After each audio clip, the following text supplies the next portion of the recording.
Hello, my name is Neil Ciceriga. I am the human face behind the dark and mysterious entity known as Lemon Demon, as was my father before me and his father before him. Welcome to View Monster, an album lovingly constructed between the years 2006 and 2008 AD. Today, we begin with an instrumental track called Kaleidoskull. There's little to be said of it due to its simple and instrumental nature, but it's a melody which had been encircling my fingers each time I sat before a keyboard. When I finally managed to capture it and synthesize it, the tune struck me as a natural choice for the album's opening track, and so here we are. I hope you put on some makeup for this commentary, because I can see you. The harpsichord you hear in this song is not an actual harpsichord, but a computerized representation. I could not decide upon a real harpsichord from my own impressive harpsichord collection, so I chose a false harpsichord. I stand by my decision.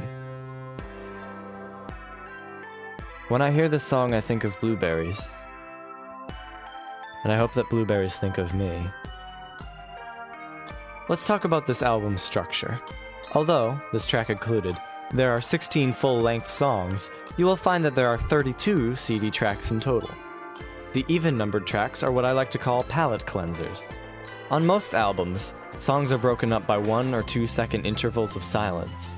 If not for these gaps, each subsequent song would be forced to live up to the expectations as defined by the previous song. But these gaps serve to clear away such expectations, so the listener has a moment to prepare themselves to appreciate the next song on its own merits. However, my sound-thirsty nature demands that I allow few, if any, moments of pure silence for my listeners. Instead, I recreate the gap effect with my palette cleansers, short interludes of simple, instrumental, ambient filler material. Now, I know what you're thinking. Filler? Oh, Neil, whatever became of Killer? This is not what we wanted. That's what you're thinking.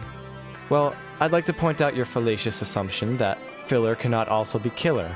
To the contrary, I've found that the two are not mutually exclusive.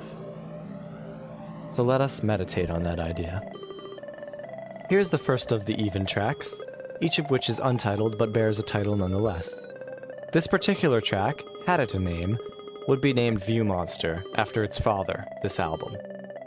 Interestingly, and perhaps a sign of creative stagnation, I also have an AOL Instant Messenger account named View Monster, but I only sign on when overcome by an extreme need for attention. I'm sure by now you can feel the powerful cleansing effects this track has on your sonic palette. Fading is the desire for track 1 to continue its strange instrumental journey. And now, you are almost ready for the new perspective that track 3 will offer. Though I must warn you, this new perspective may be twistier than you anticipate.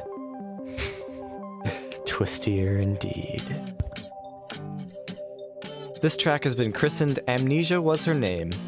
It bears no relation to the B.B. King song of the same title. The inspiration for the song came about as I pondered the feminine qualities of the word amnesia. I decided that it would make a pretty girl's name were it not for its connotations of mind-crippling memory loss.